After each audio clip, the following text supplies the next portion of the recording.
Welcome back everybody. It is finally time for me to talk to you about the brand new Samyang 12mm f2 AF-X, the renovated version of the well-known rocking on Samyang 12mm f2 manual focus lens that now is reborn as an autofocus lens. As you probably know, I take my time before pushing out reviews on gear, and so this is only my first impressions. I need to spend more time with the lens, so keep that in mind. This is not a review, it's just my first impressions.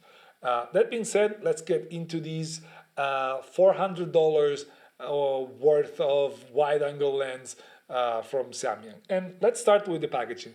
The packaging comes with a whitish box which has on its inside this, which is lens container. I don't know how I would call it. Then you open it and there's the lens inside, which is not right now.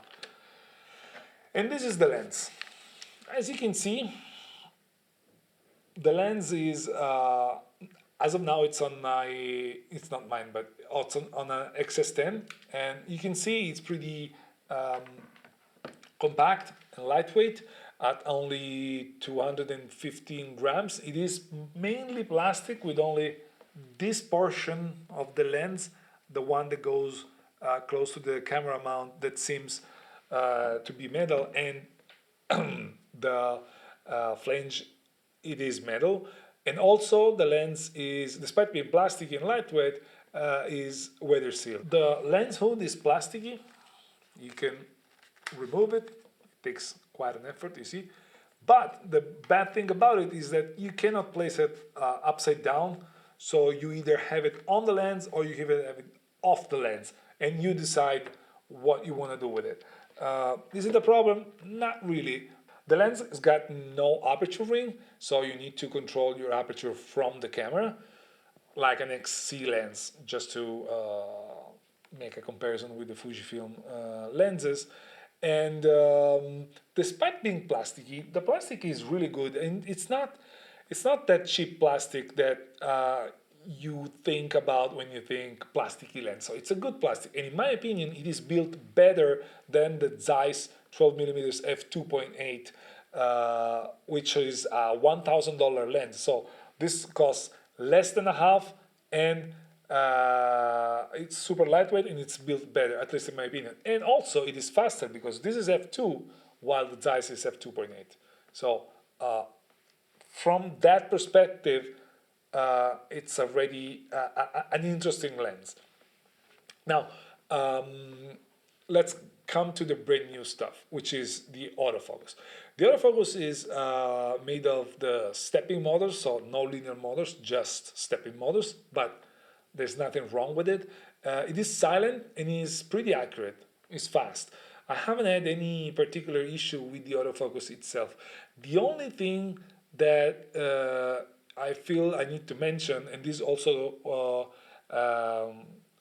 works, at least is applicable to manual focus, is that somehow the lens doesn't communicate the proper focusing distance to the camera.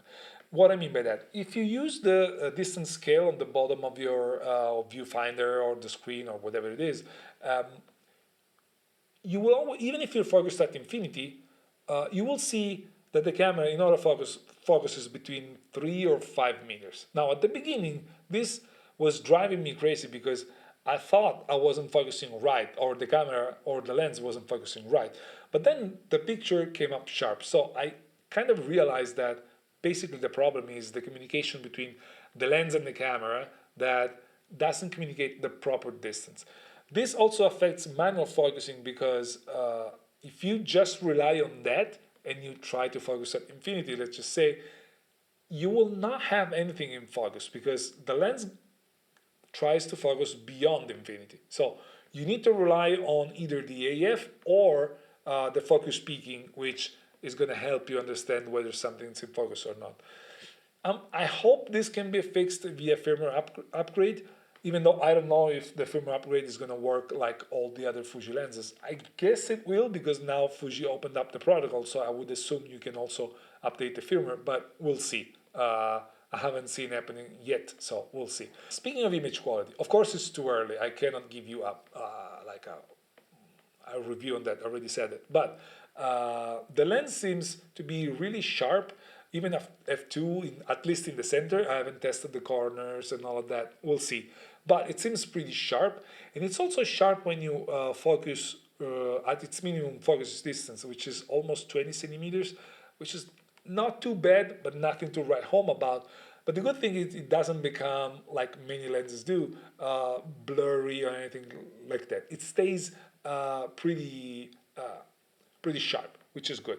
Of course, f8, f11, I have a few shots at those aperture. The camera is the lens is really sharp. While the manufacturer says that it shares the same optical formula of the previous lens, but they improved the coatings, I can still see that the lens suffers when it's facing like the sun or a huge light source.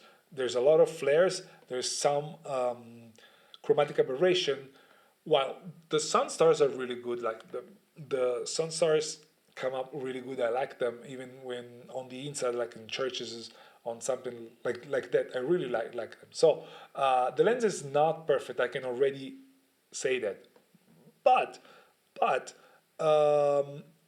for the price, you may want to accept some compromises. And again, even the 10 to 24 against the sun suffers. So it's kind of a common issue with wide angle lenses.